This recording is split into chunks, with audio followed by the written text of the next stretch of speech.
میں نے وسیم کی سوچ میں کہا، میں اس ملک کا باشندہ ہوں اور ٹونی باز کا ہم وطن ہے۔ یہ متعصب لوگ مجھے صرف ایک معمولی ملازم اور ایک کمزور انسان سمجھتے ہیں۔ یہ میرا منہ توڑنا چاہتا ہے۔ میں چاہوں تو اس کا سر توڑ سکتا ہوں، مگر اس طرح کام بگڑ جائے گا۔ بیل منڈو میرا دشمن بن جائے گا اور روما بھی مجھ سے دور ہو جائے گی۔ روما نے بگڑ کر ٹونی سے کہا، ٹونی، میں وسیم پر بھروسہ کر رہی ہوں، تو تم اعتراض کرنے والے ہوتے کون ہو؟ ٹونی نے کہا، میں اپنا فرض پورا کر رہا ہوں۔ تم نہیں جانتی بیبی، باس اس ملک کے بدماشوں کو ملازم تو رکھ لیتے ہیں مگر ان پر اندھا اعتماد نہیں کرتے۔ ہم انہیں صرف دم ہلانے والے کتے سمجھتے ہیں۔ اس کی بات پوری ہوتے ہی وسیم نے ایک گھونسا اس کے منہ پر چڑھ دیا۔ اس ملک کے بدماش کتے ہیں یا شیر، یہ میں تمہیں ابھی بتاتا ہوں۔ یہ کہتے ہی اس نے ٹونی پر چھلانگ لگا دی۔ اس کی سوچ سے پتہ چلا کہ ٹونی کا ایک ہاتھ پڑتے ہی اس کی آنکھوں کے سامنے تارے ناچنے لگے تھے۔ اسی وقت ہماری کار اس مقام سے گزرنے لگی جہاں سڑک کے کنارے روما کی کار کھڑی ہوئی تھی۔ ذرا آگے بڑھ کر میں نے لفٹ دینے والے کا شکریہ ادا کیا اور اس کار سے اتر گیا۔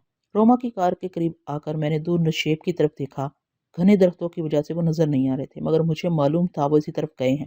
میں بھی اسی طرف چل پڑا۔ وہ مجھ سے بہت دور تھے، نظر میں نہیں آ رہے تھے۔ میں نشیب میں اترتے وقت کبھی کبھی دماغ کی اسکرین پر انہیں لڑتے دیکھ لیتا تھا۔ ٹونی واقعی بیل منڈو کا دستے راست تھا اور لڑنے کے فن سے خوب اچھی طرح واقف تھا۔ مجھے افسوس تھا میں وقت پر وسیم کی مدد کو نہ پہنچ سکا۔ اس سے پہلے ہی ٹونی نے لڑنے کے دوران اس کی گردن توڑ دی۔ روما کی عجیب حالت تھی، اسے وسیم کی موت کا افسوس بھی ہو رہا تھا اور وہ مطمئن بھی نظر آ رہی تھی۔ اس لڑکی کی پرورش خطرناک اور ناقابل شکست فائٹروں کے درمیان ہوئی تھی۔ وہ شکست کھا کر مرنے والے محبوب کا ماتم نہیں کر سکتی تھی۔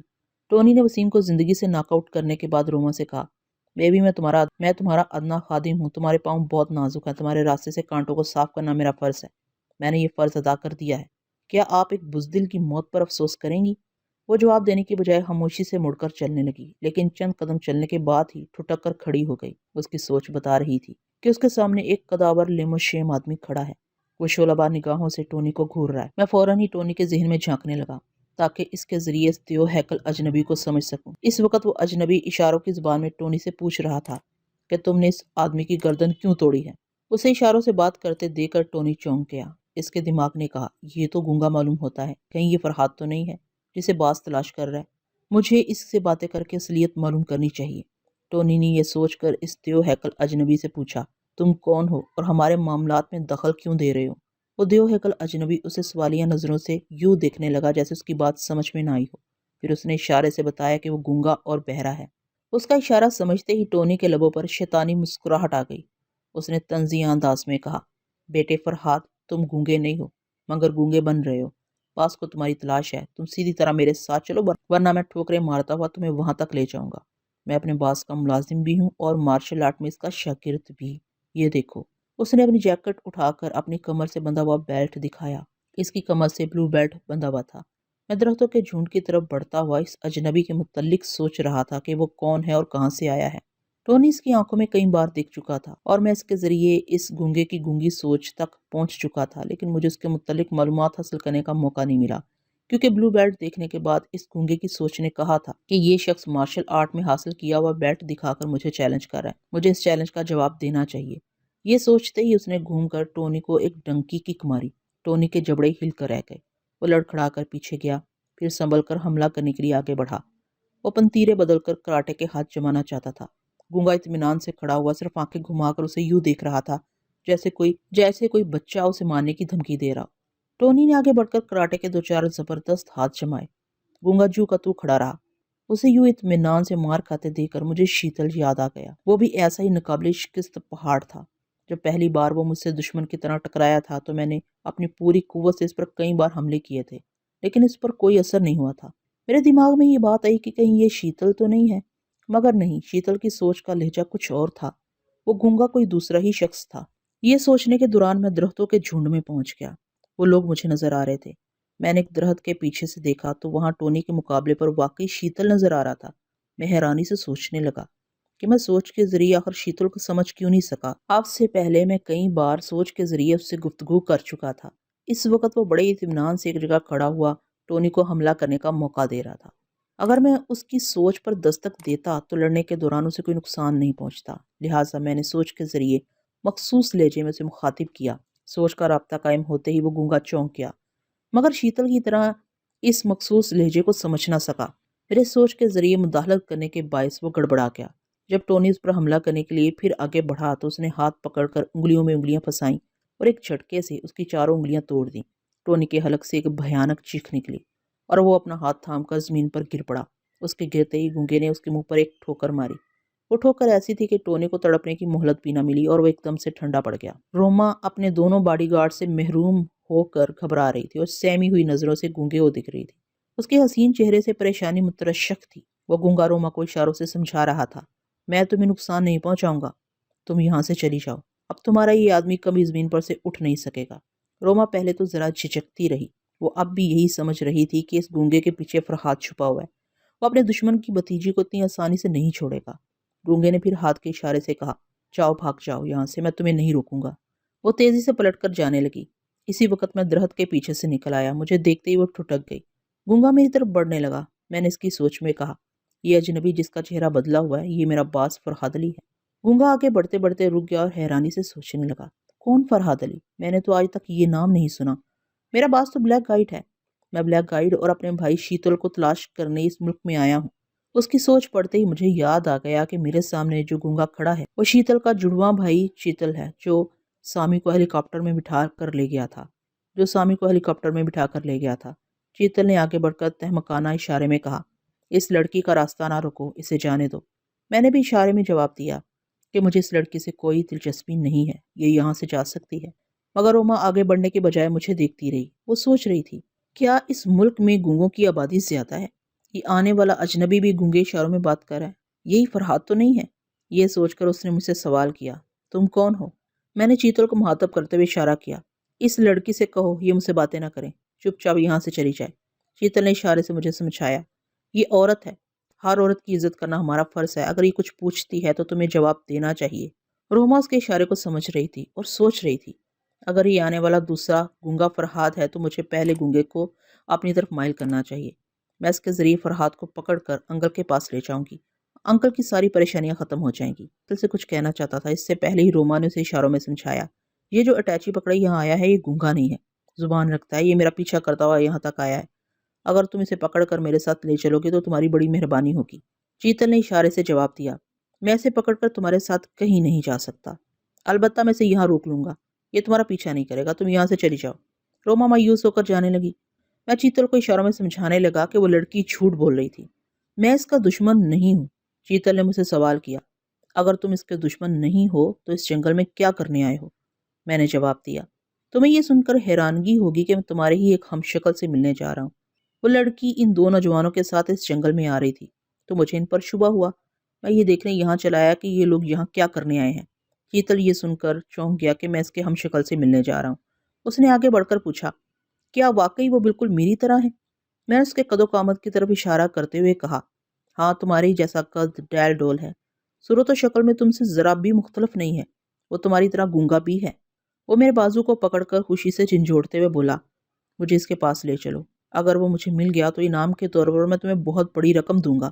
میں نے اپنی اٹیچی اٹھا کر کہا، میرے ساتھ چلو، ابھی اس سے ملاقات ہو جائے گی۔ ہم دونوں ادھر جانے لگے جدھر روما گئی تھی۔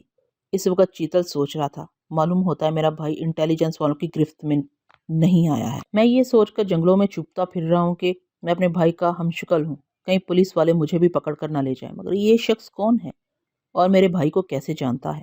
اس نے مجھ سے سوال کیا، تم کون ہو اور میرے بھائی کو کیسے جانتے ہو؟ میں اسے سمجھانے لگا کہ میں ایک مجرم ہوں اور قانون کی نظروں سے چھپتا پھر رہا ہوں۔ میں نے تمہارے ہم شکل کو اپنے یہاں پناہ دی ہے۔ میرے اس جواب سے وہ مطمئن ہو گیا کہ میں بھی اس کی طرح ایک مجرمانہ زندگی گزار رہا ہوں اور ایک مجرم ہونے کے ناطے اسے قانون کے حوالے نہیں کروں گا۔ بلندی پر چڑھتے وقت میں نے دیکھا روما اپنی کار میں بیٹھ کر پنڈی کی طرف جا رہی تھی۔ تھوڑی دیر بعد ہم سڑک پر پہنچ گئے اور مری کی طرف جانے لگے۔ راستے میں نے شیتل سے دماغی رابطہ قائم کیا۔ اس وقت وہ پھوپھی وغیرہ کے ساتھ بیٹھا ہوا شام کی چائے پی رہا تھا۔ میں نے اس کی سوچ کے مخصوص لہجے میں اسے مخاطب کیا۔ وہ سوچنے لگا، میں اس وقت اپنے دماغ میں اپنے باس کو محسوس کر رہا ہوں، یقیناً یہ میرا باس ہے۔ باس، اگر تم مجھ سے مخاطب ہو تو یہ میری خوش قسمتی ہے کہ اتنے دنوں کے بعد بھی تم نے مجھے یاد رکھا۔ ہاں شیتل، میں نے کہا، اس وقت مجھے تمہاری ضرورت ہے۔ تم کار میں بیٹھ کر فوراً پنڈی جانے والے راستے پر چل پڑو اور اپنے باس کی طرف دیکھتے چلو اور اپنے بائیں طرف دیکھتے چلو۔ راستے میں تمہارا بھائی شیتل تمہیں نظر آئے گا۔ اس وقت وہ ایک اجنبی کے ساتھ ہے۔ اپنے بھائی کا ذکر سنتے ہی وہ خوش ہو گیا۔ اس نے پھوپھی سے اجازت لی کہ وہ کار لے کر جا رہا ہے، ابھی تھوڑی دیر میں واپس آ جائے گا۔ تھوڑی دیر کے بعد وہ کار میں بیٹھ کر ہماری طرف آ رہا تھا۔ راستے میں اس نے سوچ کے ذریعے پوچھا، باس میرے بھائی چیتل کے ساتھ وہ اجنبی کون ہے؟ میں نے جواب دیا، وہ اجنبی میں ہوں۔ میں نے میک اپ کے ذریعے اپنا چہرہ اور آنکھیں بدل لی ہیں، اس میک اپ میں تم مجھے پہچان نہیں سکو گے، تم یہاں آ جاؤ، اس کے بعد کئی تنہائی میں جا کر اپنا میک اپ اتار دوں گا۔ میں چیتل کے ساتھ آگے بڑھتا رہا۔ شیتل تیزی سے کار میں آ رہا تھا۔ 10 منٹ کے بعد وہ کار ہمارے قریب آ کر رک گئی۔ شیتل کو دیکھتے ہی خوشی سے شیتل کی باتیں کھل گئی۔ شیتل کے چہرے سے بھی خوشی کا بے پناہ اظہار ہو رہا تھا۔ دو بچھڑے ہوئے بھائی ایک مدت کے بعد مل کر بے حد خوش تھے، اور میں سوچ رہا تھا خون کا رشتہ دنیا کا سب سے طاقتور رشتہ ہے جسے کبھی موت نہیں آتی۔ میں نے اشاروں میں شیتل سے کہا، تم دونوں پیچھے بیٹھ جاؤ، گاڑی میں چلاؤں گا۔ تم دونوں ایک عرصے سے ایک دوسرے سے بچھڑے ہوئے ہو، یقیناً ایک دوسرے سے باتیں کرنے اور ایک دوسرے کے حالات جاننے کے لیے بے چین ہو گئے۔ گاڑی چلاتے ہوئے تم اشاروں میں آسانی سے شیتل کے ساتھ باتیں نہ کر سکو گے۔ میری بات سمجھ کر شیتل کے چہرے پر تشکر اور ممنونیت کا احساس چھا گیا، اور وہ شیتل کا ہاتھ تھام کر کار کی پچھلی سیٹ پر بیٹھ رہا۔ میں نے ڈرائیونگ سیٹ سنبھالی اور ایکسیلیٹر پر پاؤں کا دباؤ ڈال کر گاڑی مری جانے والے راستے پر ڈال دی۔ گاڑی ڈرائیو کرنے کے ساتھ ساتھ میں شیتل اور شیتل کے ذہنوں میں بھی جھانک رہا تھا۔ دونوں اشاروں میں ایک دوسرے کی خیر عافیت دریافت کر رہے تھے۔ شیتل سوچ رہا تھا، خدا کا شکر ہے میرا بھائی انٹیلیجنس والوں کے ہتھے نہیں چڑھا، ورنہ زندگی میں سے ملاقات ناممکن نہیں تو مشکل ضرور تھی۔ چند رسمی باتیں کرنے اور ایک دوسرے کی خیریت دریافت کرنے کے بعد شیتل نے اشارے کی زبان میں شیتل سے پوچھا، یہ اجنبی کون ہے اور آج کل تمہارا قیام کہاں ہے؟ شیتل نے اشارے کی زبان میں اس سے کہا، یہ میرا باس ہے اور اس کے خاندان کے ساتھ ہی میں رہتا ہوں۔ شیتل کے منہ سے باس کا نام سن کر شیتل چونکا اور شکایتی نظروں سے شیتل کو دیکھتے ہوئے اشاروں میں کہنے لگا، یہ تم نے کسے اپنا باس بنایا ہوا ہے؟ ہمارا باس تو بلیک گائیڈ ہے۔ نہیں، اب میرا باس بلیک گائیڈ نہیں بلکہ یہ شخص ہے جو کار چلا رہا ہے اور جس کے مجھ پر بڑے احسانات ہیں۔ شیتل کی سوچ سے پتا چل رہا تھا کہ اسے شیتل کی یہ بات قطعی پسند نہیں آئی ہے۔ وہ ایک عرصے تک بلیک گائیڈ کے لیے کام کرتا رہا تھا، جو انہیں خرچ کے لیے بہت معقول رقم دیتا تھا، اور اسی وجہ سے وہ اب تک عیش و عشرت کی زندگی گزارتے آئے تھے۔ اس کے کرخت چہرے پر خفگی اور ناگواری کے احساسات ابھر آئے۔ اس نے جھنجھلا کر اشاروں میں شیتل سے پوچھا، آخر ایسی کون سی وجوہات تھی جن کی بنا پر تم نے بلیک گائیڈ کو چھوڑ کر اس شخص کو اپنا باس بنا لیا؟ یہ تو بلیک گائیڈ سے سراسر بے وفائی ہے۔ تم پر اس شخص کے کیا احسانات ہیں؟ میں ایک مہم میں بہت زخمی ہو گیا تھا، اتنا کہ موت کے بھیانک پنجوں میں جانے والا تھا۔ ایسے میں اس شخص نے میری جان بچائی، میرا علاج کیا اور اپنے یہاں خفیہ طور پر پناہ دے کر مجھے انٹیلیجنس والوں کی گرفت سے بھی بچایا۔ جس شخص نے میری جان بچائی ہے، اس کے احسانوں کا بدلہ میں اسی طرح چکا سکتا ہوں کہ اس کے ساتھ رہ کر اس کے لیے کام کروں۔ شیتل کے چہرے پر ناگواری کے تاثرات تھے۔ میں عقب نما آئینے میں ان دونوں کے چہرے دیکھ رہا تھا اور ساتھ ہی ان کے ذہنوں میں بھی جھانک رہا تھا۔ شیتل اس بات پر بہت برہم تھا کہ شیتل نے بلیک گائیڈ کا ساتھ کیوں چھوڑا۔ اس نے جھنجھلا کر اشاروں میں پوچھا، یہ شخص آخر ہے کون؟ یہ بھی ہماری طرح ایک مجرم ہے اور ہم جیسے مجرموں کو پناہ بھی دیتا ہے، جن سے قوم و ملک کو کوئی خطرہ نہ ہو۔ میں اس کے یہاں بڑے عیش و آرام سے رہتا ہوں۔ کیا بلیک گائیڈ ہمیں عیش و آرام سے نہیں رکھتا تھا جو تم اسے چھوڑ کر اس شخص کے لیے کام کرنے لگے ہو؟ بلیک گائیڈ ہمیں تھوڑے سے کام کے عوض میں کتنا بھاری معاوضہ دیتا ہے۔ یہ شخص بلیک گائیڈ سے بھی زیادہ بھاری معاوضہ دیتا ہے اور مجھے دوستوں کی طرح رکھتا ہے۔ اس کا رویہ میرے ساتھ حکمانہ نہیں بلکہ دوستانہ ہے۔ بلیک گائیڈ بے شک ہمیں دولت دیتا تھا، عیش کے ساتھ زندگی گزارنے کی سہولتیں فراہم کرتا تھا، اور ہمیں اسی چیز سے غرض ہے۔ یہ نیا باس مجھے وہی کچھ دیتا ہے جس سے میں بڑے عیش و آرام کی زندگی گزار رہا ہوں، اور سب سے بڑی بات یہ ہے کہ یہاں مجھے ذہنی سکون میسر ہے، جبکہ بلیک گائیڈ کے ساتھ کام کرتے وقت ہر وقت پکڑے جانے کا خوف طاری رہتا تھا، ساتھ ہی جان کا خطرہ بھی رہتا تھا۔ میری مانو تو تم بھی بلیک گائیڈ کو چھوڑ کر اس نئے باس کے پاس آ جاؤ۔ اس شخص کی ماتحتی میں مجھے کیا فائدہ مل جائے گا؟ شیتل کے چہرے پر اب تک خفگی کے آثار تھے۔ اسے اپنے بھائی کا اقدام قطعی پسند نہیں آیا تھا۔ وہی فائدہ جو ہمیں بلیک گائیڈ کے ماتحت رہ کر کام کرنے میں ملتا تھا، بلکہ اس سے بھی زیادہ۔ یہ اپنا باس بڑا منموجی آدمی ہے، اس کے ساتھ رہ کر ہمیں فائدہ ہی فائدہ ہے۔ بلیک گائیڈ ہمیں پیسہ ہی تو دیتا تھا، وہ تمہیں اس سے بھی مل جائیں گے، دولت کے سوا تحفظ بھی۔ یہ بلیک گائیڈ کی طرح اتنا کمینہ نہیں ہے کہ اپنے فائدے کے لیے ہماری جانیں بھی داؤ پر لگا دے۔ مجھے اس کا بہت تلخ تجربہ ہو چکا ہے۔ اگر میرا باس میری جان نہ بچاتا تو آج تم اپنے بھائی کو زندہ نہ دیکھ پاتے۔ جب تمہیں سب کچھ اس باس کے ساتھ کام کر کے مل سکتا ہے تو پھر تمہیں اس کے پاس آنے میں اعتراض کیا ہے؟ شیتل کی بات سن کر شیتل سوچ میں پڑ گیا۔ میں گاڑی چلاتے ہوئے شیتل کے ذہن میں جھانکنے لگا۔ وہ بھائی کی باتوں سے قائل ہو گیا تھا اور اس پیشکش میں سے زیادہ فائدے نظر آ رہے تھے۔ اس نے اچھی طرح اس پیشکش پر غور کرنے کے بعد اشاروں میں شیتل کو اپنی رضامندی دے دی۔ دونوں کے سیاہ چہروں پر آسودہ سی مسکراہٹ پھیل گئی اور میں گنگنانے لگا، دنیا مطلب دیو یار۔ کار تیزی سے پنڈی کی طرف بھاگی جا رہی تھی اور میں سوچ رہا تھا، ان دو مضبوط پہاڑوں کے تعاون سے میں بیل منڈوں سے نپٹ سکتا ہوں، لیکن چیتل اور شیتل کو ساتھ لے کر بیل منڈوں سے ٹکرانے میں یہ خطرہ تھا کہ ماسٹر یوشے بیل منڈو کی سوچ کے ذریعے چیتل اور شیتل کے ذہنوں تک بھی پہنچ جاتا، اس لیے کہ کسی کے ذہن تک پہنچنے کے لیے زبان اور آنکھیں ہی سب سے بڑا واسطہ ہوتی ہیں۔ اس کے لیے میرے ذہن میں فوراً ہی یہ خیال آیا کہ میں اپنی طرح چیتل اور شیتل کی آنکھوں میں بھی لینس لگا دوں گا۔ آواز کے ذریعے ان تک پہنچنا ناممکن تھا، اس لیے کہ دونوں ہی گونگے تھے۔ میری گاڑی جس وقت مقررہ مقام پر پہنچی تو شام کے سرمئی اندھیرے دھیرے دھیرے پہاڑ کی چوٹیوں سے نیچے اتر رہے تھے اور شفق کی سرخی آسمان پر پھیلی پڑی تھی۔ اب کار کو کسی محفوظ جگہ پر کھڑا کرنے کا مسئلہ تھا۔ ڈاک بنگلہ بہت نشیب میں تھا، کسی گاڑی کا وہاں جانا ناممکن تھا۔ میری سمجھ میں نہیں آ رہا تھا کہ کیا کروں۔ اسی لمحے میں نے دیکھا ایک مقامی دیہاتی پیٹھ پر لکڑیاں لادے اسی طرف آ رہا تھا۔ وہ قریب آیا تو میں نے آواز دے کر اسے اپنے پاس بلایا۔ وہ میری بات سن کر تیز تیز قدم اٹھاتا کار کے پاس آ گیا۔ اس کے سلام کا جواب دیتے ہوئے میں نے پوچھا، بابا کوئی ایسی محفوظ جگہ ہے جہاں میں اپنی کار کھڑی کر سکوں؟ ہاں صاحب ہے، ذرا آگے جا کر الٹے ہاتھ کو مڑ جائے گا، تھوڑی دور آپ کو ایک گراج نظر آئے۔ یہ گراج آپ ہی جیسے سیر کو آنے والے لوگوں کے لیے بنایا گیا ہے۔ ادھر فلم کے لوگ بھی آئے ہوئے ہیں، ان کی گاڑیاں بھی وہیں کھڑی ہیں۔ گراج کا چوکیدار سب گاڑیوں کی دیکھ بھال کرتا ہے۔ میں نے جیب سے 10 کا ایک نوٹ نکال کر دیہاتی کو دیا اور اس کے بتائے ہوئے راستے پر گاڑی چلانے لگا۔ چند ہی منٹ بعد گراج نظر آ گیا۔ وہاں اور بھی کئی گاڑیاں کھڑی تھیں اور ان میں فلم یونٹ والوں کی گاڑیاں بھی تھیں، جسے دیکھ کر میں جان گیا کہ وہ لوگ شوٹنگ سے واپس آ گئے ہیں۔ میں نے سوچا موقع ملتے ہی میں میک اپ مین سے آئی لینس کی بات کروں گا۔ چیتل اور شیتل کی آنکھوں کے لیے 2 جوڑے آئی لینس درکار تھے، جس کے لیے مجھے یقین تھا کہ میک اپ مین کو بھاری رقم ادا کر کے مل جائیں گے۔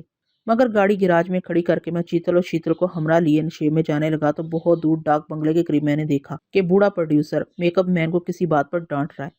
میں ٹھٹک کر اپنی جگہ کھڑا ہو گیا۔ ایک دم مجھے آئی لینس کا خیال آیا۔ میں حقیقت معلوم کرنے کے لیے پروڈیوسر کے ذہن میں جھانکنے لگا۔ میرا خیال درست ثابت ہوا۔ پروڈیوسر میک اپ مین کو ڈانٹتے ہوئے کہہ رہا تھا، تمہاری لاپرواہی کی وجہ سے اتنا قیمتی آئی لینس غائب ہو گیا، میں اس کی قیمت تمہاری تنخواہ سے کاٹوں گا، یہی تمہاری سزا ہے۔ میک اپ مین نے سر جھکا کر کہا، آئندہ احتیاط رکھوں گا صاحب۔ نہیں، اب میں تم پر بھروسہ نہیں کر سکتا۔ اگر بقیہ آئی لینس بھی غائب ہو گئے تو ہم شوٹنگ کس طرح کر سکیں گے؟ لاؤ آئی لینس کا ڈبہ نکال کر مجھے دو۔ تم جیسے غیر ذمہ دار شخص کے پاس اتنی قیمتی اور اہم چیز چھوڑنا سراسر بے وقوفی ہے، گدھی کہیں گے۔ میک اپ مین نے آئی لینس کا ڈبہ اٹیچی سے نکال کر پروڈیوسر کے حوالے کر دیا۔ وہ بکتا چھکتا گالیاں دیتا ڈاک بنگلے کے اندر جانے لگا۔ میں نشیب کی طرف جاتے ہوئے فکر مندی سے سوچنے لگا کہ آئی لینس میرے لیے بہت اہم چیز ہے۔ اس کے بغیر میں چیتل اور شیتل کو بیل منڈو کے مقابل نہیں لے جا سکتا۔ اتنا بڑا خطرہ میں کسی صورت میں مول لینے کو تیار نہیں تھا۔ چلنے کے ساتھ ساتھ میں اس پہلو پر بھی غور کرتا جا رہا تھا کہ ایسی کیا صورت ہو سکتی ہے جس سے مجھے 2 جوڑے آئی لینس مل جائیں۔ ان کے بغیر گویا میرے ہاتھ پیر کٹ گئے تھے۔ اسی مسئلے میں الجھا میں اس درخت کے پاس پہنچ گیا جہاں میں نے دوپہر کو اطمینان سے بیٹھ کر میک اپ کیا تھا۔ چیتل اور شیتل وہیں قریبی پتھروں پر بیٹھ گئے اور میں میک اپ اتارنے کے ساتھ ساتھ یہ بھی سوچتا رہا کہ آئی لینس حاصل کرنے کے لیے کیا ترکیب کرنی چاہیے۔ پروڈیوسر سے انہیں خریدنے کی بات فضول سی چیز تھی۔ اس کی فلم کی شوٹنگ ہو رہی تھی جس کے لیے آئی لینس ضروری آئٹم میں شامل تھا۔ میں کتنی بھاری معاوضے کی پیشکش کرتا وہ راضی نہ ہوتا، کیونکہ فلم بندی کے دوران آئی لینس استعمال ہوئے تھے۔ بغیر اس کے شوٹنگ نہیں ہو سکتی تھی اور نہ ہی وہ بروقت دوسرے آئی لینس کا انتظام کر سکتا تھا۔ اس پہلو پر اچھی طرح غور کرنے کے بعد میں نے سوچا چیتل اور شیتل کی مدد سے انہیں چوری کروا لوں۔ گو کہ یہ ایک غیر اخلاقی فعل ہے، مگر حالات کبھی کبھی انسان کو ایسے کام کرنے پر بھی مجبور کر دیتے ہیں جن کے لیے خود اس کا ضمیر بھی گوارا نہیں کرتا، مگر مجبوری تھی۔ اس کے سوا چارہ بھی تو نہ تھا۔ چوری کا منصوبہ بنانے کے بعد میں اطمینان سے بیٹھ کر میک اپ اتارنے لگا۔ پھر اچانک ہی مجھے خیال آیا کہ شیتل پھوپھی جان سے کہہ کر آیا تھا کہ وہ تھوڑی دیر میں واپس آ جائے گا اور آئی لینس چوری کروانے کے لیے اسے رات بھر روکنا ضروری تھا۔ ایسی صورت میں پھوپھی جان بہت پریشان ہو جاتی۔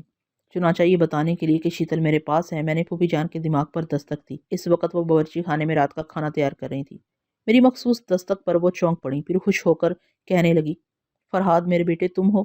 ہاں پھوپھی جان، میں آپ کا نالائق بیٹا آپ سے مخاطب ہوں۔ آپ لوگ خیریت سے تو ہے نا؟ اللہ کا شکر ہے بیٹے، تم تو ٹھیک ہو، آپ کی دعا ہے پھوپھی جان۔ میں نے یہ بتانے کے لیے آپ سے رابطہ قائم کیا ہے کہ شیتل میرے پاس ہے، رات کو میرے ساتھ ہی رہے گا۔ میں نے سوچا آپ کو بتا دوں، ورنہ اس کی غیر حاضری سے آپ پریشان ہوں گی۔ یہ تو اچھا کیا بتا دیا، مگر تم ہو کہاں اور شیتل کو کیوں بلایا ہے؟ میں آپ لوگوں سے زیادہ دور نہیں ہوں اور شیتل کو میں نے ایک ضروری کام سے روک لیا ہے۔ تمہارے یہ ضروری کام تو ایک دن تمہیں لے ڈوبیں گے۔ کن بکھیڑوں میں پڑ گئے ہو بیٹا، میں تو کہتی ہوں سارے اوٹ پٹانگ دھندے چھوڑ کر گھر بسانے کی فکر کرو۔ اتنی جلدی کیا ہے پھوپھی جان؟ میں نے انہیں چھیڑا اور وہ بھڑک اٹھی۔ اے بیٹا، اسے تم جلدی کہتے ہو؟ تمہاری عمر کے لڑکے تو اب 3 4 بچوں کے باپ ہیں۔ تم بھی اگر میرے کہنے سے شادی کر لیتے تو ہے سے آج کو 2 بچوں کے باپ تو ضرور۔ وہ غصے سے بڑبڑاتی رہیں اور میں نے ہنستے ہوئے ان سے رابطہ ختم کر دیا۔ میں میک اپ اتار چکا تھا، تمام سامان میں نے اٹیچی میں رکھا اور اشارے سے شیتل اور چیتل کو قریب بلایا۔ شیتل مجھے اصلی روپ میں دیکھ کر مسکرا دیا اس کی مسکراہٹ کا جواب میں نے بھی مسکراہٹ سے دیا، پھر ان اشاروں کی زبان میں سمجھانے لگا کہ ایک آدمی کے پاس سے آئی لینس چوری کرنے ہیں۔ وہ آئی لینس اس آدمی کے پاس ہیں جو میری طرح ڈاک بنگلے میں ٹھہرا ہوا ہے۔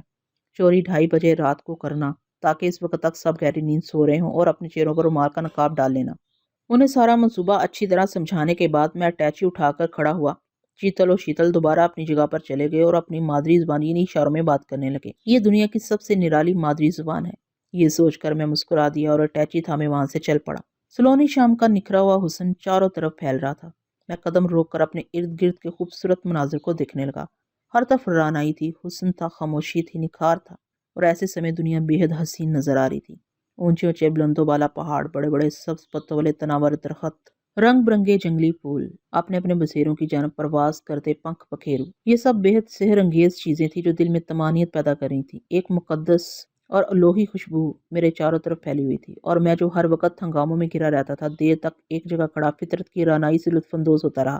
اچانک ہی میری نظر شاداب پر پڑی، جو اپنی چہیتی بھیڑ کو پتلی سی چھڑی سے ہانکتی اپنی جھونپڑی کی طرف جا رہی تھی۔ نہ جانے کس جذبے کے تحت بے اختیار ہو کر میں نے اسے آواز دی، شاداں۔ وہ میری آواز سن کر چونک کر پلٹی اور اونچے اونچے پتھروں پر بھاگتی آئی اور بے اختیار میرے کشادہ سینے سے لگ گئی۔ میرے دل کی دھڑکنیں بے ترتیب سی ہو گئی، رگوں میں دوڑتا خون تیزی سے گردش کرنے لگا۔ شاداں، میں نے جھک کر مدھم سی سرگوشی کی۔ اس نے میرے سینے سے سر اٹھا کر میرے چہرے کی طرف دیکھا۔ خوشی کا پرتو اس کے گلابی چہرے سے چھلک رہا تھا، اور مدھم سے اندھیرے میں وہ پلکیں چپکاتی ہوئی مجھے بے حد پیاری لگی۔ وہ میرے گالوں پر ہاتھ پھیرتے ہوئے شکوہ کرنے لگی، تم کہاں چلے گئے تھے بابو؟ میں تمام دن تمہیں ڈھونڈتی رہی، پر کیوں ڈھونڈ رہی تھی؟ پتہ نہیں، وہ شرمگی لہجے میں بولی اور کھلکھلا کر ہنس پڑی۔ دیر تک اس کی ہنسی کا جلترنگ پہاڑوں میں گونجتا رہا۔ کلی سے پھول بن کر وہ واقعی نکھر آئی تھی۔ شادہ تو بڑی اچھی ہے، میں نے خمار آلود لہجے میں سرگوشی کی۔ میری آواز فرتے جذبات سے لرزاں اور سرشار تھی، اس کی آنکھوں سے شرم کا گلابی پن چھلکنے لگا۔ وہ الجھی الجھی سانسوں کے درمیان کانپتی آواز میں دھیرے سے بولی، ایسا نہ کر بابو، مجھے پتہ نہیں کیا ہونے لگتا ہے۔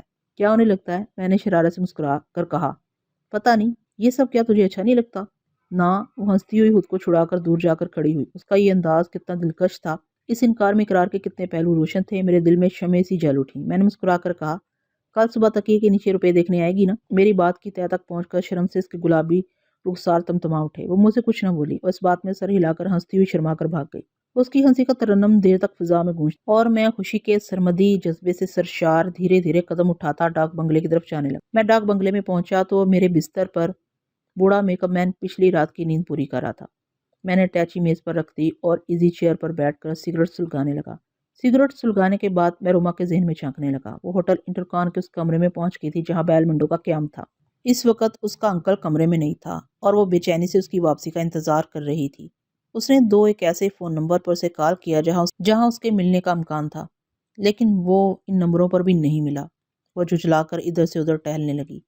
وہ اپنے انکل کو یہ بتانے کے لیے بے چین تھی کہ اس کا سامنا ایک کے بجائے 2 گونگوں سے ہوا تھا، اور ان میں سے ایک یقینی طور پر فرحاد تھا۔ وہ ٹہلنے کے دوران سگریٹ کے کش لگاتی جا رہی تھی۔ اسی وقت مجھے اس کے ذہن میں ماسٹر یوشے کی سوچ کا لہجہ سنائی دیا۔ اس نے روما کے ذہن پر دستک دیتے ہوئے کہا، ہلو بیبی، میں نے تمہاری پریشانی کو سمجھ لیا۔ مجھے بتاؤ کہ ان 2 گونگوں سے کہاں ملاقات ہوئی تھی؟ روما چند لمحوں تک ساکت کھڑی اپنے ذہن میں ابھرنے والی سوچ کو سمجھنے کی کوشش کرتی رہی۔ پھر اس نے پوچھا، کیا تم وہی شیطان ہو جو میرے انکل کو پریشان کرتا رہتا ہے؟ ہاں، میں وہی ہوں، مگر شیطان نہیں ہوں۔ مجھے ماسٹر کہو۔ تم جانتی ہو ماسٹر آقا کو کہتے ہیں۔ میں آقا ہوں اور تم سب میرے غلام اور کنیزے ہو۔ میرے حکم سے انکار کرنے کا نتیجہ کیا ہوتا ہے یہ تم دیکھ چکی ہو۔ میں تمہارے انکل کی طرح تمہیں بھی ذہنی اذیتوں میں مبتلا کر سکتا ہوں۔ تم حسین اور کمسن ہو، تمہاری طرح میری بھی ایک بیٹی ہے، اس لیے میں تمہیں پریشان نہیں کرنا چاہتا۔ تم ایک اچھی بچی کی طرح میری باتوں کا جواب دیتی رہو۔ روما بارہا اپنے انکل کو پاگل ہوتے دیکھ چکی تھی اور خود پاگل نہیں بننا چاہتی تھی۔ وہ خاموشی سے ایک کرسی پر بیٹھ گئی اور سوچ کے ذریعے سے بتانے لگی کہ کس طرح مری سے واپسی پر اس کے دونوں باڈی گارڈز آپس میں لڑ پڑے تھے۔ ایک باڈی گارڈ نے دوسرے کو ختم کر دیا، پھر ایک گونگے نے وہاں پہنچ کر دوسرے باڈی گارڈ کو ختم کر دیا۔ اس کے بعد پھر ایک گونگا کہیں سے آ پہنچا۔ روما نے خیال ظاہر کیا کہ بعد میں آنے والا گونگا فرحاد ہوگا۔ یہ پوری رپورٹ سننے کے بعد ماسٹر یوشے نے کہا، میں بھی تم بہت اچھی ہو۔ اس واقعے سے میرے خیال کی تصدیق ہو گئی ہے کہ فرحاد تم لوگوں سے زیادہ دور نہیں ہے، وہیں آس پاس کے قریبی علاقے میں کہیں چھپا ہوا ہے۔ اب تم آرام کرو، میں تمہارے انکل سے رابطہ قائم کرتا ہوں۔ ماسٹر یوشے نے اسے رابطہ ختم کر دیا، لیکن میں اس شیطان کی سوچ سے چپکا ہوا تھا۔ اگر میں اس کی سوچ میں مداخلت کرتا تو پکڑا جاتا، لیکن میں اس کے دماغ کے اندھیرے میں چپ چاپ کھڑا ہوا تھا۔ اس اندھیرے میں ایک ٹیلیپیتھی جاننے والا دوسرے ٹیلیپیتھی جاننے والے کو پکڑ نہیں سکتا۔ یہی وجہ ہے کہ وہ اب تک میری اصلیت کو نہیں سمجھ سکا تھا۔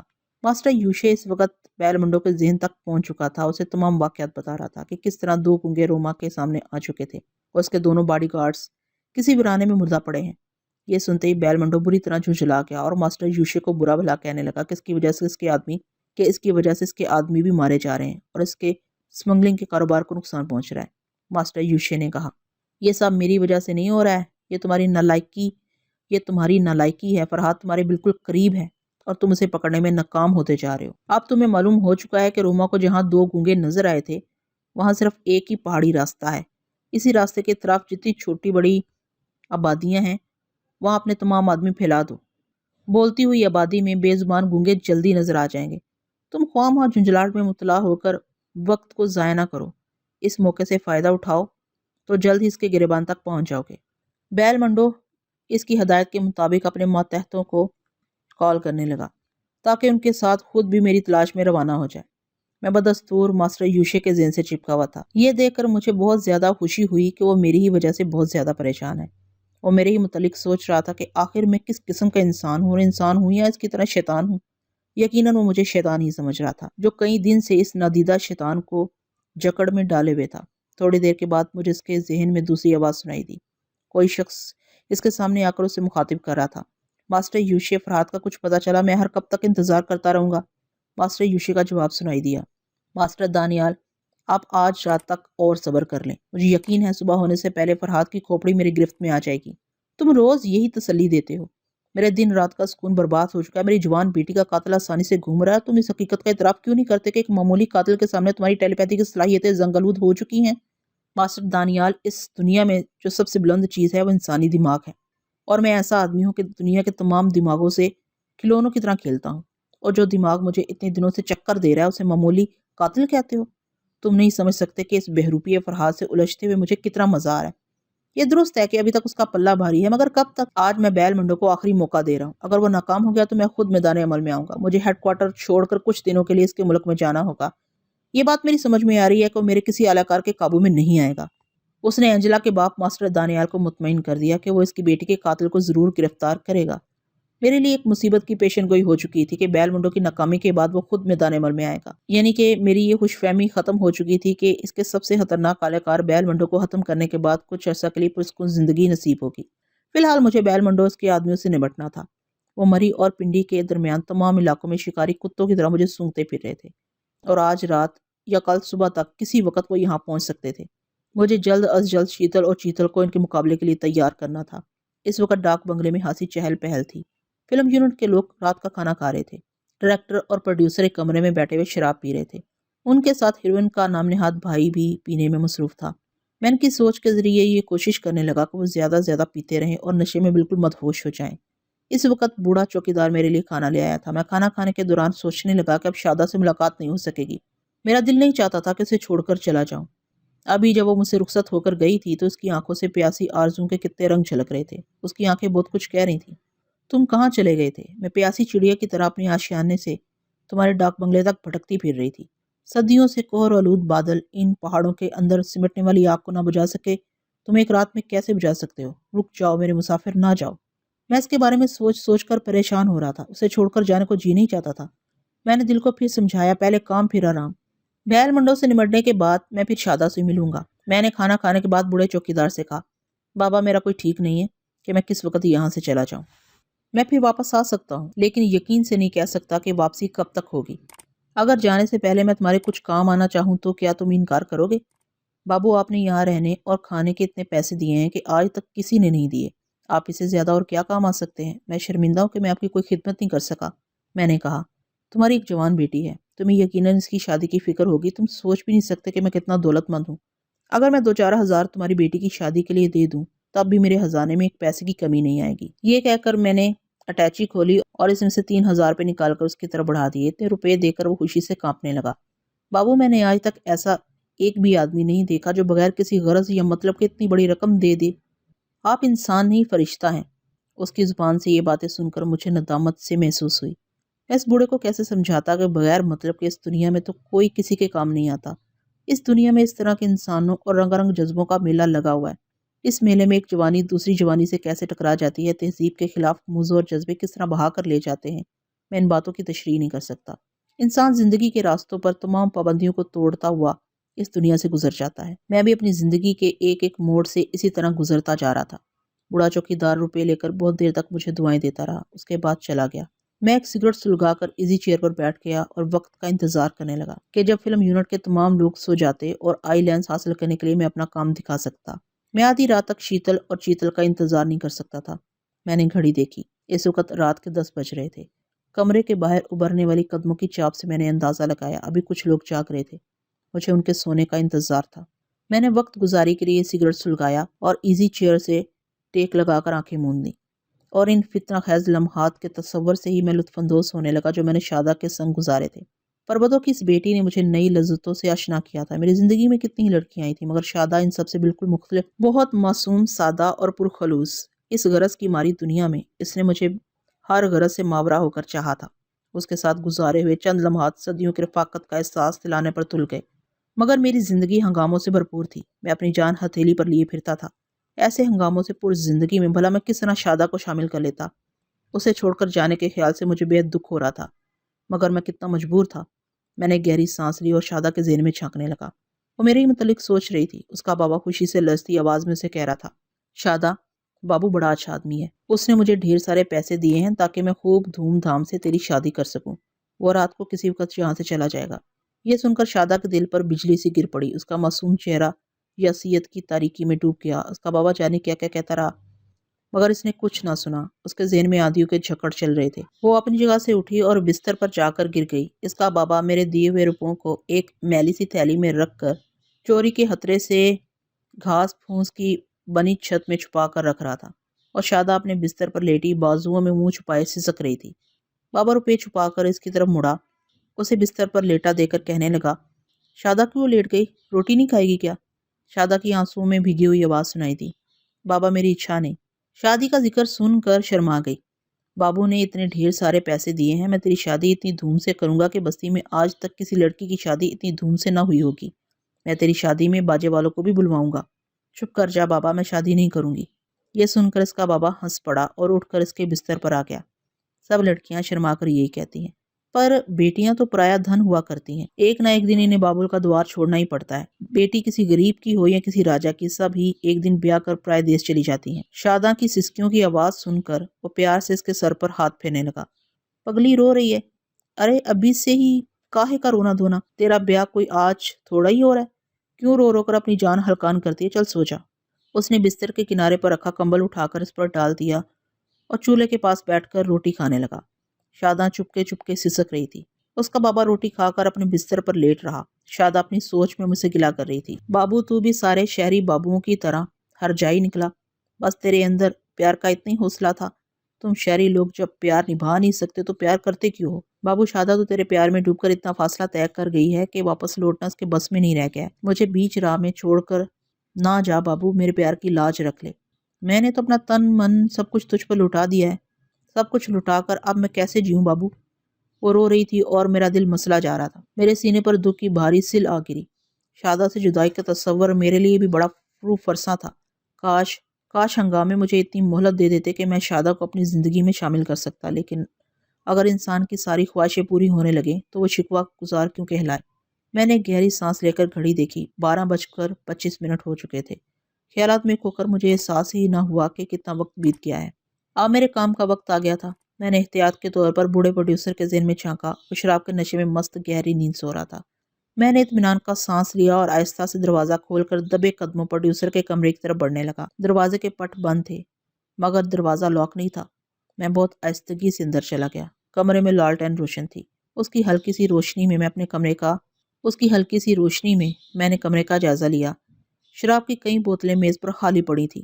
مختلف پلیٹوں میں بھنے ہوئے گوشت کے کباب اور تلی ہوئی مچھلی کے بچے کچے ٹکڑے پڑے تھے، اور پروڈیوسر کے ہلکے ہلکے خراٹے کمرے کی خاموش فضا میں مدھم سا ارتاش پیدا کر رہے تھے۔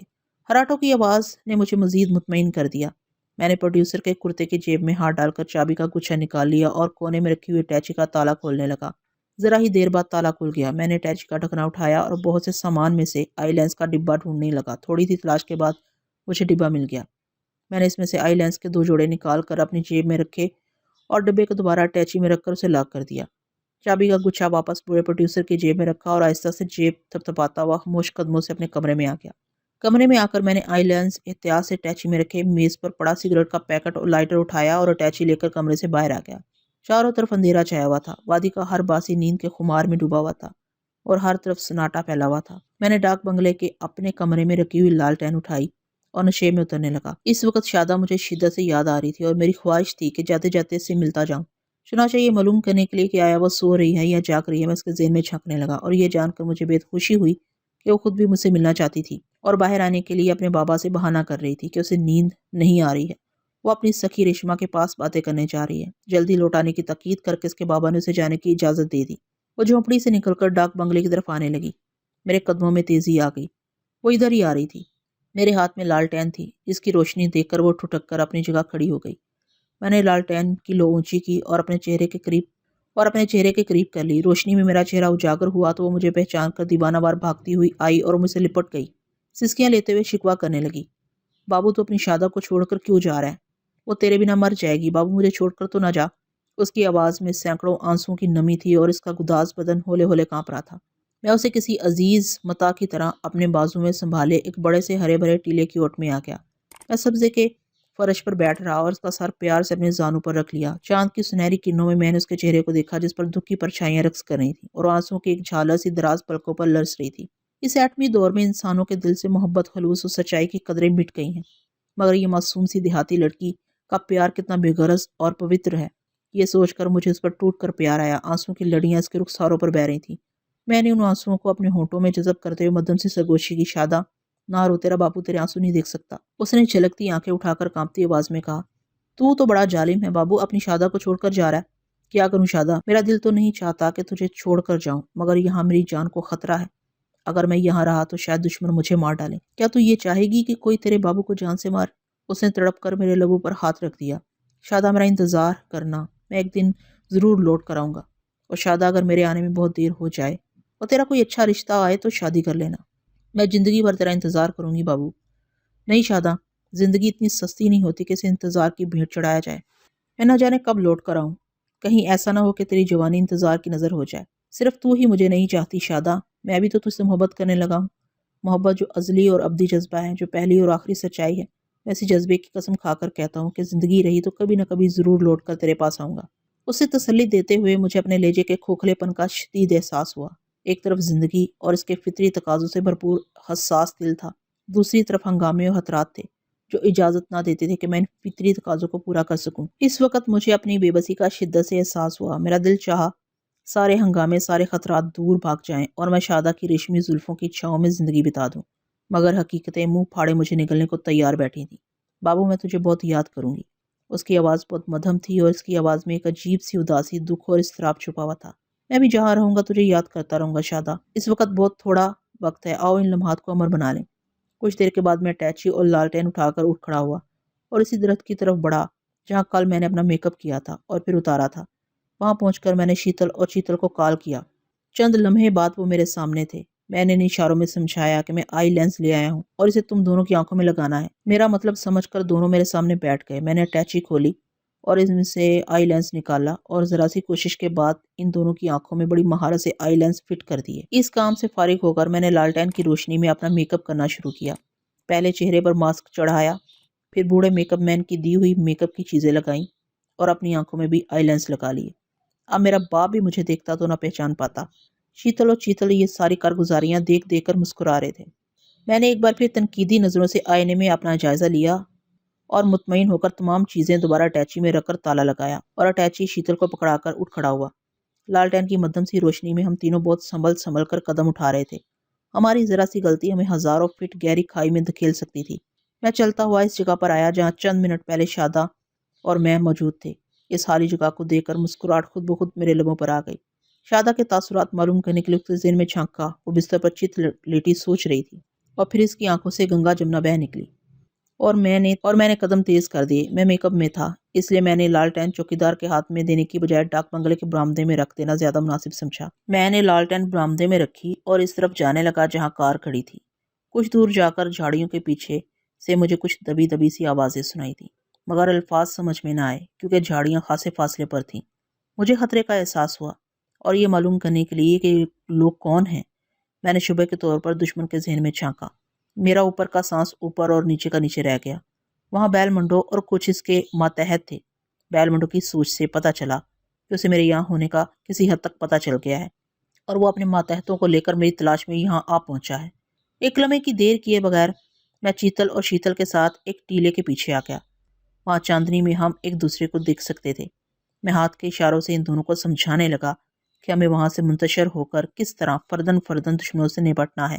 اس کے بعد ایک ایسے شخص کو گھیرنا ہے جس کا سر منڈا ہوا ہے۔ اس سر منڈے نے ان کی طرح مارشل آرٹ میں بلیک بیلٹ حاصل کیا ہے، لہٰذا اس سے محتاط ہو کر مقابلہ کرنا ہوگا۔ تمام باتیں سمجھا کر میں ان سے الگ ہو گیا اور ٹیلے کے پیچھے سے گھٹنوں کے بل چلتا ہوا ادھر جانے لگا جدھر بیل منڈو کی سوچ میری رہنمائی کر رہی تھی۔ رات کی اندھی آغوش میں بڑی دیر تک پراسرار خاموشی چھائی رہی، پھر اچانک ہی فائر کی آواز گونجی۔ یہ سوچ کر میرا دل دھک سے رہ گیا کہ کہیں شیتل یا چیتل فائرنگ کی زد میں نہ آ گئے ہوں۔ میں نے فوراً ان کے ذہن میں باری باری جھانک کر دیکھا۔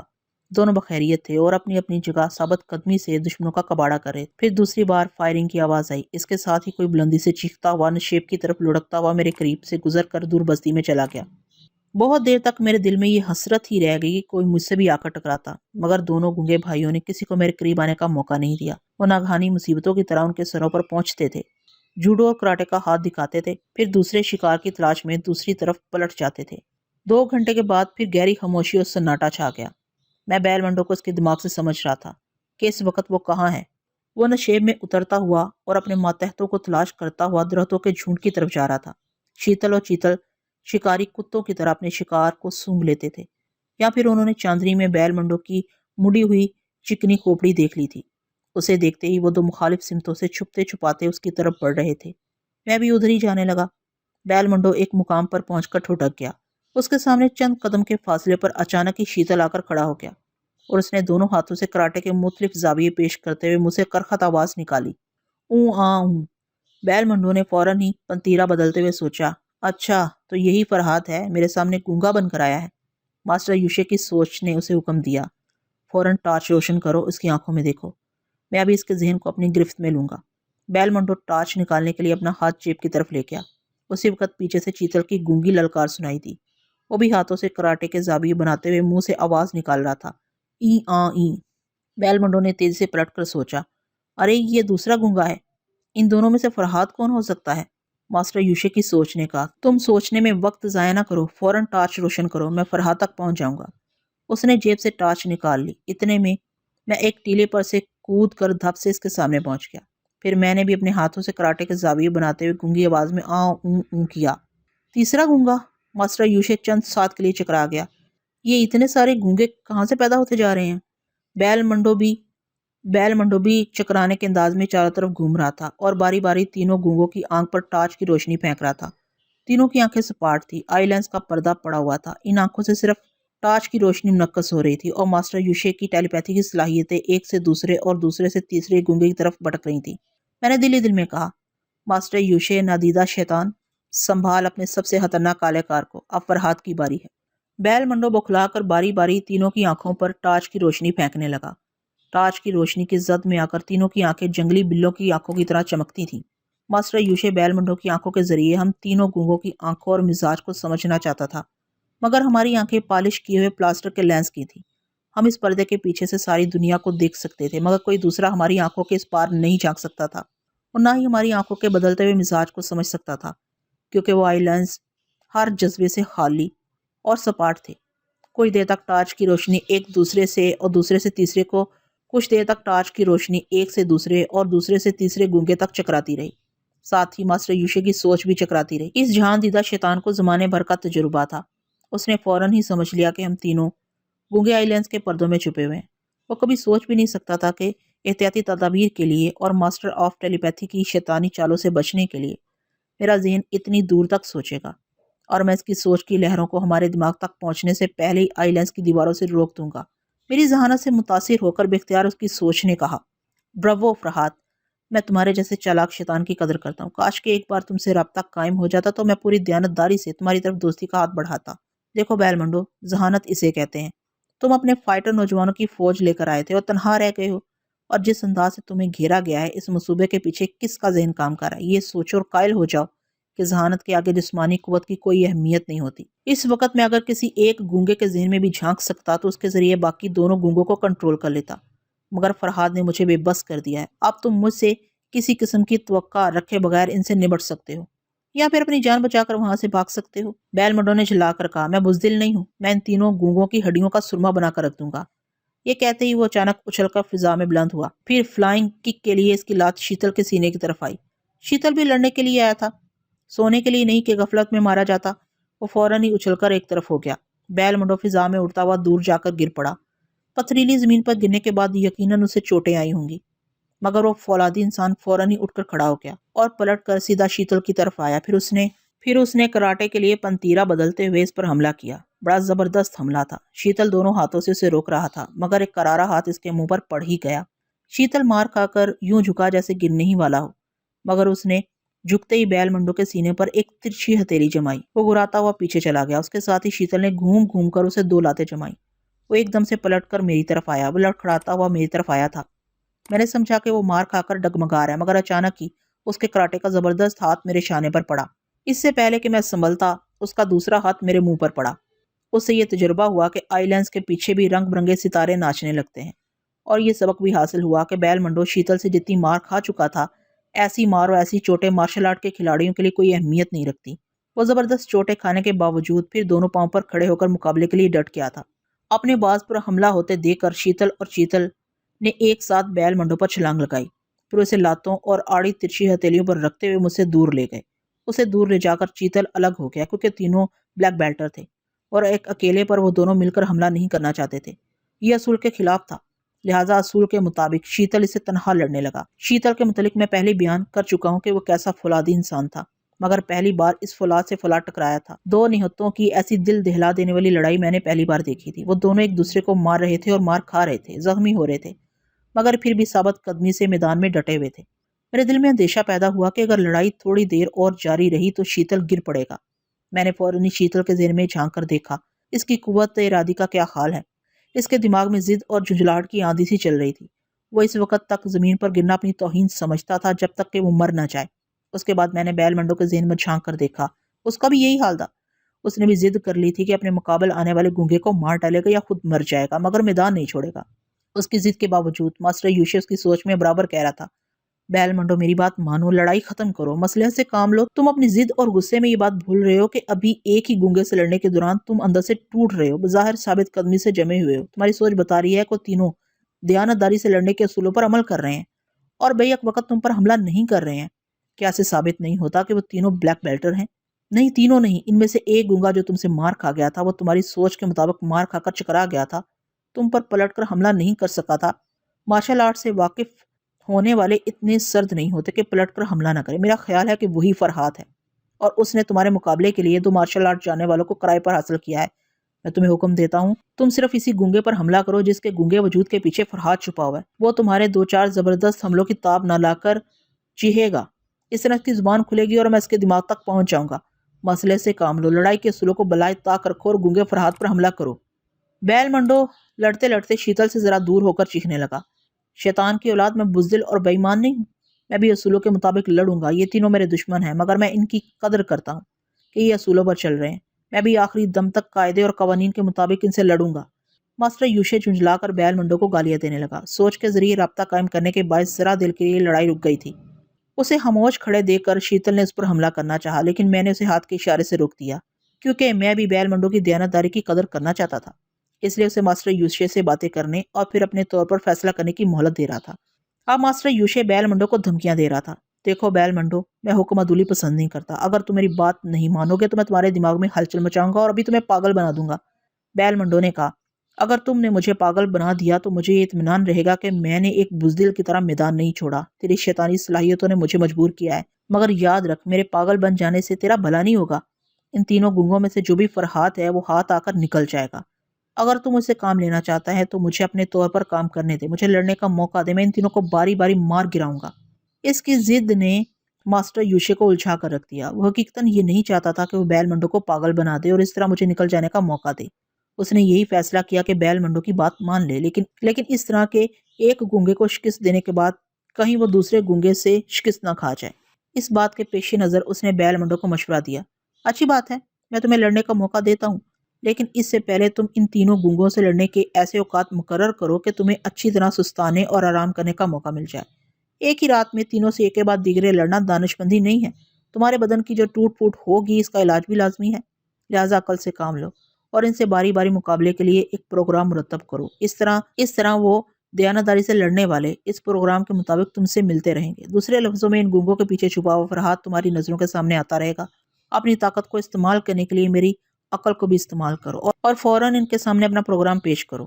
اس کی ہدایت کے مطابق بیل منڈو نے دونوں ہاتھ اٹھا کر ہم تینوں گونگوں کو مخاطب کیا اور اشاروں کی زبان سے کہنے لگا کہ ہم تینوں سے لڑنے کے لیے کئی دن کا وقفہ رکھنا چاہتا ہے۔ اس کی اشارتی زبان کو سمجھ کر شیتل اور چیتل مجھے سوالیہ نگاہوں سے دیکھنے لگے۔ میں نے ہاتھ کے اشاروں سے انہیں سمجھایا کہ وہ اس کی بات منظور کر لیں۔ پھر میں نے بیل منڈو سے گونگے اشاروں میں کہا کہ آج اگر وہ شیتل سے لڑنے کے بعد زندہ بچا تو ایک ہفتے کے بعد دوسرا گونگا اس کا مقابلہ کرے گا۔ اگر اس کی تقدیر مہربان رہی اور وہ زندہ بچ گیا تو پھر ایک ہفتے کے بعد اسی جگہ تیسرے گونگے سے مقابلہ ہوگا۔ یہ فیصلہ سنتے ہی شیتل اور چیتل آپس میں بحث کرنے لگے۔ شیتل ضد کر رہا تھا کہ پہلے وہ مقابلہ کرے گا اور شیتل اسے سمجھا رہا تھا کہ مقابلہ شروع ہو چکا ہے۔ وہ بہت دیر تک اس مڑے ہوئے سر والے آدمی سے لڑتا رہا، لہٰذا اب اسے ہی لڑنا چاہیے۔ اس نے گونگے اشاروں میں چیتل سے کہا، اگر میں اس مقابلے میں مارا گیا تو تم میرے باز سے وفاداری نبھانا اور کبھی اپنے سے پہلے باز کو لڑنے کا موقع نہ دینا۔ یہ سر منڈا بہت ہی خطرناک ہے اور ہمارا باز مارشل آرٹ سے پوری طرح واقف نہیں ہے۔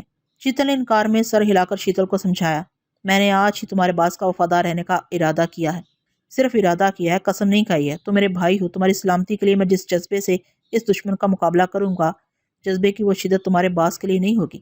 بہتر ہے کہ اپنی خاطر پہلے مجھے لڑنے کا موقع دو۔ چیتل بزدل نہیں تھا کہ اپنی خاطر پہلے اپنے بھائی کو لڑنے مرنے کا موقع دیتا، لیکن یہ بات میری سمجھ میں آ گئی تھی کہ شیتل کو میرے لیے آخر وقت تک ٹوٹ پھوٹ سے محفوظ رہ کر مستعد رہنا چاہیے۔ میں چیتل پر بھروسہ نہیں کر سکتا تھا، لہٰذا میں نے فیصلہ سنایا کہ پہلے چیتل لڑے گا۔ چونکہ اب تک بیل منڈو کافی حد تک زخمی ہو چکا ہے، اس لیے آج یہ لڑائی ملتوی کی جاتی ہے۔ بیل منڈو نے میرے اس فیصلے کو تسلیم کر لیا۔ اس نے اشاروں میں اپنا پروگرام بتایا کہ پرسوں رات وہ اسی جگہ آ کر چیتل سے مقابلہ کرے گا۔ اس سلسلے میں کوئی بے ایمانی نہیں ہونی چاہیے۔ مقابلے کے وقت اس جگہ نہ چیتل کا کوئی آدمی آئے گا اور نہ ہی بیل منڈو اپنے ساتھ کسی کو لائے گا۔ ہم نے اس کی بات مان لی۔ ایک فیصلے پر متفق ہونے کے بعد بیل منڈو وہاں سے جانے لگا۔ میں چپ چاپ کھڑا اس کے دماغ میں جھانک رہا تھا۔ اس وقت ماسٹر یوشیو سے کہہ رہا تھا، دیکھو بیل منڈو، عقل سے کام لینے سے کیسے بگڑی ہوئی بات بن جاتی ہے۔